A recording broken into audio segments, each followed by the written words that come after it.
I'd like to do now is turn over to Dr. Simon Hughes and Claire Williams, who are going to just give you a quick run through the actual tool. So you can see what we've been working on, you can see what's there now, and you're able to see the relevance to your own practice and your own experience. So over to you, and I'll stop sharing my screen so that it enables you to share. And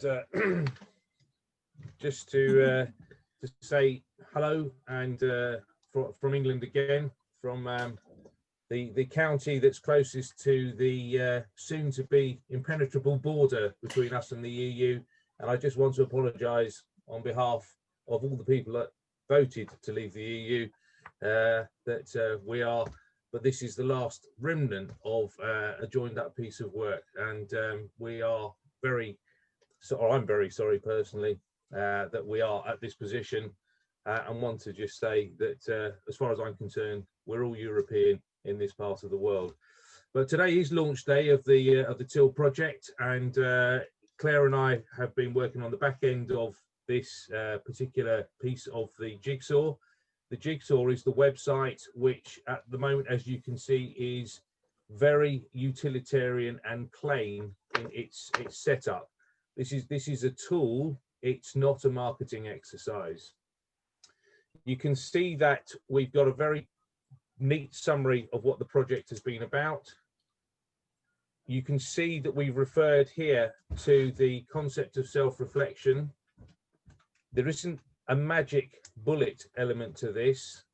If you complete this tool, you won't suddenly get the answer to your career progression. What you will have been through is an exercise in self-reflection.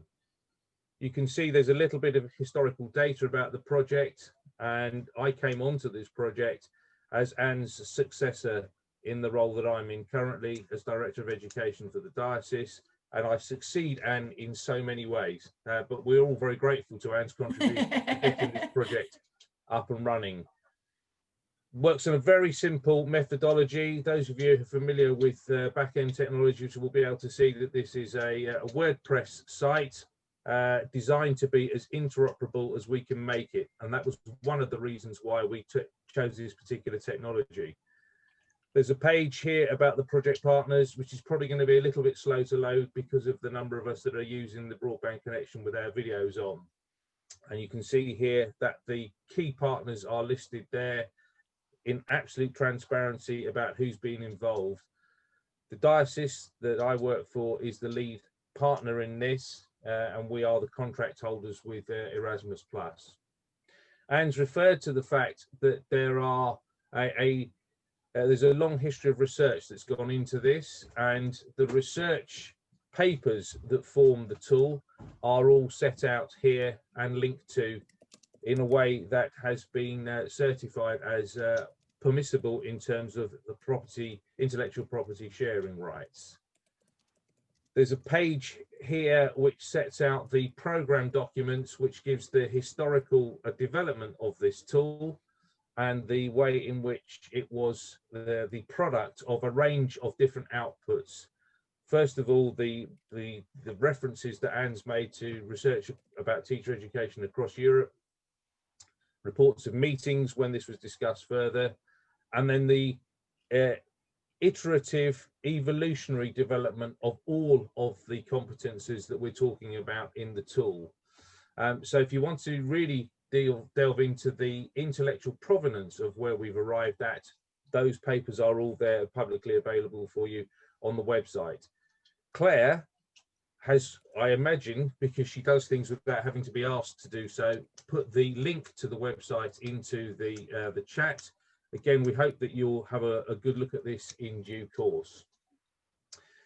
You'll know from what Anne said already that this was a tool that was based on the best of what we already know. We are standing on the shoulders of giants, to use that kind of great academic reference. But we thought it was important to list the tools that we have derived our tool from. We had lots of discussion about whether we just used one of these to develop the tool, but because of the work that had been done and the organic way in which this evolved, we thought it was appropriate to show where they come from, but not to use one or other exclusively. What we have got is a developing list of links to other intellectual outputs which support the different competencies that we've arrived at so far, accepting what Anne said about this having to change in due course. But where we've got to is this final and most important button and page, which is the self-assessment tool. Visually unattractive at that point taken already. The bit that's important is to scroll down to where we get to the tests themselves. We've created a very easy to use video which will enable you to take yourself through the process before you start. It is in the language of English. That is the accepted language of the project. Because Claire and I are both from South London, we do apologise for the slightly South London accents. We speak English quite well, but in the style of people from South London, and you'll recognise Claire's voice. Claire is a great example of what this project is about. When I joined the organisation, Claire was an administrator.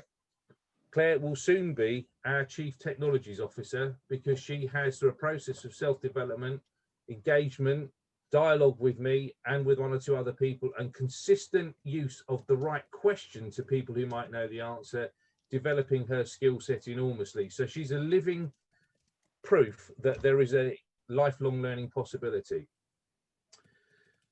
What we've done is we've broken up the competencies into four main areas: metacognition and cognitive self-regulation. If you click on this hyperlink, it'll take you to the test. When I say test, it's a self-evaluation tool. You can't click through this quickly as if you were on an Amazon checkout process. The questions are designed to make you think deeply about the prompts that are there. We spent about 2 days as a group working on the prompts that were necessary to generate the correct levels of self-assessment that were necessary for teachers to move forward. There's a second one about emotional self-regulation. And again, that's been a critical skill we've all had to develop in the last 6 months. When the red mist has started to come down, it's been necessary to just remember that we are sometimes in front of children when things aren't going quite so well and we need to mind ourselves. There's a whole section on building on individual differences. And that's particularly important if we're trying to be as inclusive and diverse in our education systems across Europe as we can be. And then there's another whole section on generating a creative learning environment. This has been particularly important in the COVID era, working out how we find ways in which we can be as creative and imaginative as we can, particularly in what can be rather sterile, technologized environments. Finding imaginative tasks, finding interesting ways of engaging pupils, finding dynamic content has been particularly challenging over the last few months for teachers. So what happens is if you click on any of these links, you generate your self-assessment test, you go through that process, you press submit, and the system generates you a report in PDF format, which tells you where you were against that. And that's what this project was designed to do. This project wasn't designed to tell you what you did with what you learned. That may be a next step for us. But the process is entirely about getting to a point where you now have a series of questions as a teacher, which will carry you forward into the next stage of your professional learning. That's all I want to say now. I don't want to steal other people's thunders. We can talk more about the technology in the chat if you'd like to, but I'm going to stop sharing the screen now. Great, thank you so much, Simon. And I would really urge you, if you get a chance, to complete that and see how it works for you. Do reflect back to us. There's an opportunity for you to feedback at the end of each of the surveys, but also you can directly feedback to any member of the team in terms of your experiences, because we would be delighted to hear what your thoughts are, if there's anything you think is missing or other areas of it.